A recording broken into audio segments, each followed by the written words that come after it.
हम स्कूलों और कॉलेजों में ईस्ट इंडिया कंपनी की कहानी सुनते हैं। क्या इसके अलावा भी कोई कंपनी थी? ये स्पाइस ट्रेड क्या है? क्या स्पाइस ट्रेड कोई नई चीज थी? ये स्पाइसेस इतनी महंगी क्यों होती हैं? लीवेंट क्या है और लीवेंट कंपनी क्या चीज है? ब्रिटिश यानी कि बरतानिया वो किस चीज में ट्रेड या तिजारत करता था? आया वो कोई चीज इंपोर्ट करता था या एक्सपोर्ट करता था? ये सब हम जानते हैं थोड़ी देर में।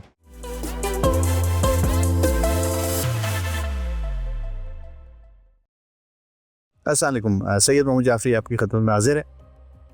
पहले सवाल जो मैंने उठाया कि हम स्कूलों और कॉलेजों में ईस्ट इंडिया कंपनी का जिक्र पढ़ते हैं, लेकिन मज़े की बात यह है कि इससे पहले भी एक कंपनी थी जिसका नाम था लीवेंट कंपनी।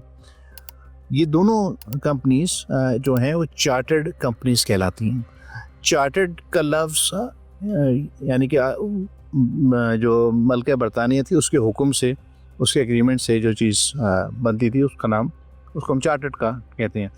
और इंग्लैंड एक टूडोर TUDOR एक शख्स था, उसकी पॉलिसी को फॉलो करते थे जिसके तहत वो अपनी जो रॉयल पावर थे उसको कंसोलिडेट करना चाहते थे दुनिया में। वो अपनी पॉलिटिकल एंड रिलीजियस स्टेबिलिटी कायम करना चाहते थे दुनिया में। वो अपने नेशनल यानी कि इंग्लैंड के जो नेशनल इंटरेस्ट हैं अब्रॉड उनको प्रमोट करना चाहते थे। तो इसके तहत चार्टर्ड कंपनीज बनी, जिसमें पहले दो कंपनियां थीं, उनको मर्ज करके लिवेंट। उन दो का नाम इतना सिग्निफिकेंट नहीं है इसलिए मैं लिवेंट का नाम ले रहा हूँ, और लिवेंट का एक सिग्निफिकेंट रोल रहा है। जब लिवेंट को उन्होंने डिसॉल्व कर दिया तो उसके बाद ईस्ट इंडिया कंपनी ने अपना रोल अदा करना शुरू कर दिया। सवाल ये है कि ये हम टर्म इस्तेमाल करते हैं स्पाइस ट्रेड।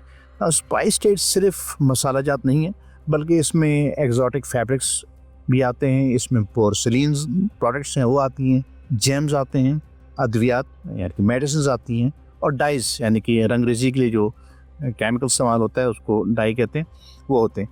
इसमें से जो स्पाइसेस का जो इस्तेमाल है यानी कि मसाला जात का इस्तेमाल, जो आर्कियोलॉजिस्ट जो हैं वो कहते हैं कि इजिप्शियन टोम्स में पीछे चले जाएं टाइम में 3000 BC में उसमें इस्तेमाल होते हैं ममियों को प्रिजर्व करने के लिए। यानी कि एक इनकी खूबी है ये कि चीज़ों को प्रिजर्व कर सकते हैं।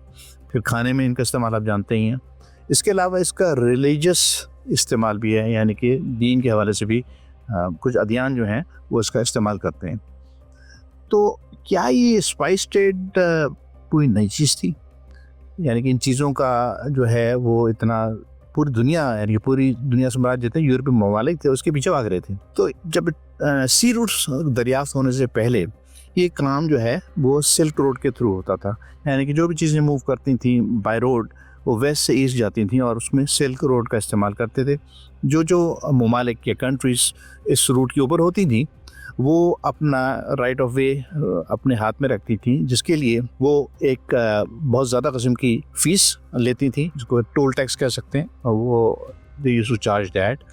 और अगर आप नहीं देंगे तो फिर वो उसका फ़्लो जो है कंट्रोल करती थी। मिड 15th सेंचुरी यानी कि 1400s का जो टाइम है, जो सदी है उसमें बाइजेंटाइन एम्पायर, वेनिस का जो एम्पायर था, और जिनुआ, ये एम्पायर्स उन रूट्स के ऊपर थी और they used to make money. 1453 में ऑटोमन्स यानी कि सल्तनत उस्मानिया ने जब इस्तांबुल, जो कि उस टाइम कॉन्स्टेंटिनोपल कहलाता था, वो मिडल मैन बन गए in the spice trade routes के ऊपर बैठे, और वो एक हैफ्टी किस्म के टैक्सेस चार्ज करते थे जो भी मर्चेंटाइज यानी कि सामान की मूवमेंट हो रही थी ईस्ट से वेस्ट में।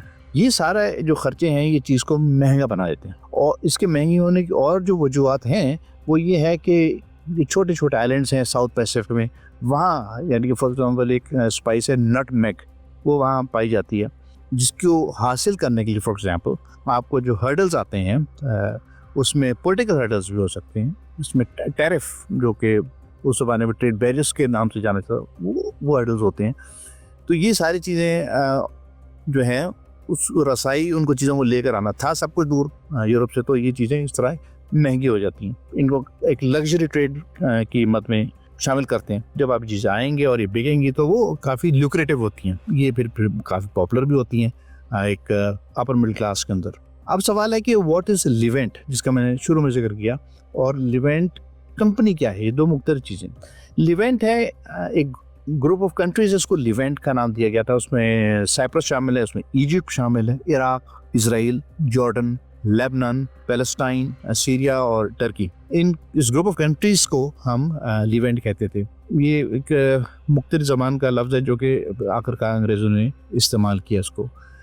जब वेटिकन एम्पायर कोलैप्स कर गई और 1592 में कुछ जो मर्चेंट्स थे, ब्रिटिश मर्चेंट्स थे, उन्होंने क्वीन एलिजाबेथ वन को रिक्वेस्ट की कि हम ऑटोमन एम्पायर से ट्रेड करना चाहते हैं, और जिसमें जो रीजन शामिल होंगे उसमें मेडिटेरेनियन और मिडिल ईस्ट का एरिया है, जिसमें एज ए सेड अर्लियर के डिवाइड भी आप इसमें नक्शे में भी देख सकते हैं।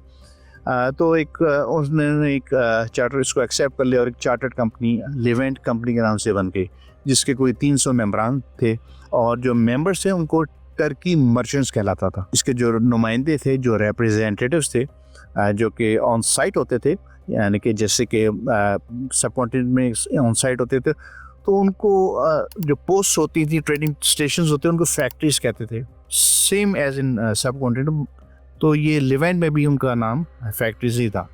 तो उनके नुमाइंदे फैक्टर्स कहलाते थे। सारा सेटअप जब तय हो गया तो उन्होंने क्वीन एलिजाबेथ वन ने अपना एक रिप्रेजेंटेटिव, यानी कि नुमाइंदा, जो कि एक स्पाई भी था, उसका नाम था विलियम हारबोर्न, उसको कॉन्स्टेंटिनोपल यानी कि इस्तांबुल, मौजूदा इस्तांबुल, वहाँ सुल्तान मुराद III उनके पास भेजा, जो कि एक प्रोटोकॉल था to establish a relationship with an empire, जो कि सल्तनत उस्मानिया कहलाती थी उस ज़माने में, ऑटोमन्स। उनसे ताल्लुकात अस्तवार करने के लिए एक that was a protocol to do that. तो that's how it started out, और उनका एक तय हो गई बात, तो एक तिजारत शुरू हो गई। फिर 16th सेंचुरी में जो इंग्लिश है वो उनकी जो एक्सपोर्ट्स थी इम्प्रूव करके वूल और वुलन क्लॉथ, ये उनकी एक्सपोर्ट्स थी, और जो इम्पोर्ट और वो जो यानी कि जो सामान वहाँ से लेते थे वो लिवेंट से, उसमें स्पाइसेस यानी कि मसाला जात, जिसमें लौंग हो गई, दालचीनी हो गई, नटमेग हो गया, और इसमें कुछ लग्जरी आइटम यानी कि हाई क्वालिटी सिल्क, ये चीज़ें हम वहाँ से उठाते थे। अब ये चीज़ें यानी कि स्पाइसेस और ये high quality silk and all that, ये वहाँ तो प्रोड्यूस नहीं होती थी ऑटोमन एम्पायर में, ये आता सारा कुछ साउथ ईस्ट एशिया से था। वो चूँकि एक ऐसे स्ट्रेटेजिक राउट के ऊपर बैठे हुए थे, इनकी जियोग्राफिकल पोजीशन ऐसी थी जिसकी वजह से उनके पास लैंड और सी ट्रेड के रूट्स पे उनका कंट्रोल था। तो वहाँ से चीज़ें लानी और उसमें अपने प्रॉफिट्स एंड टैक्सेस वगैरह ऐड करके they used to facilitate the British company. तो 15th सेंचुरी ऑनवर्ड जो है, ये फिर जो स्पाइस ट्रेड था दैट लेड टू एक्सप्लोरेशन। तो उनका भाई एक तो ये स्पॉट है, इसके अलावा भी दुनिया में कई चीज़ें में गिरी होंगी।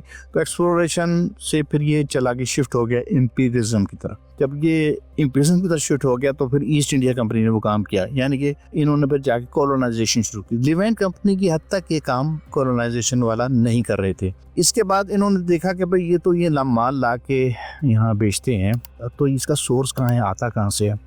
तो उसके पीछे इन्होंने एक्सपेडिशंस की, उन्होंने नए सी रूट्स दरियाफ्त किए और वो इंडिया तक पहुंच गए। उसके बाद उन्होंने ये तय किया, इन्होंने से मुराद British and the other European powers, जो कि पोर्चुगल थी या डच थे, इन्होंने तय किया भाई जो पहले कॉलोनाइज कर लेगा जो भी सोर्स है, they are the winners and they will be powers or the most powerful countries of Europe। तो इस तरफ इनका रुझान हो गया। इस दौरान जो है 7 years of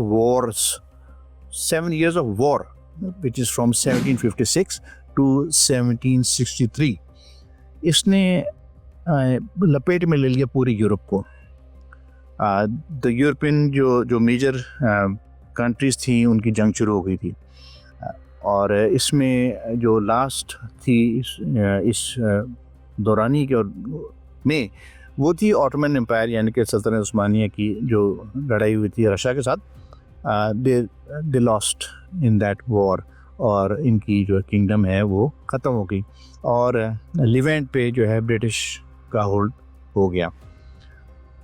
लेकिन इस दौरान नए रूट्स डिस्कवर हो गए, और नए स्पाइस आइलैंड्स डिस्कवर हो गए, सब कॉन्टिनेंट डिस्कवर हो गया जहाँ स्पाइस।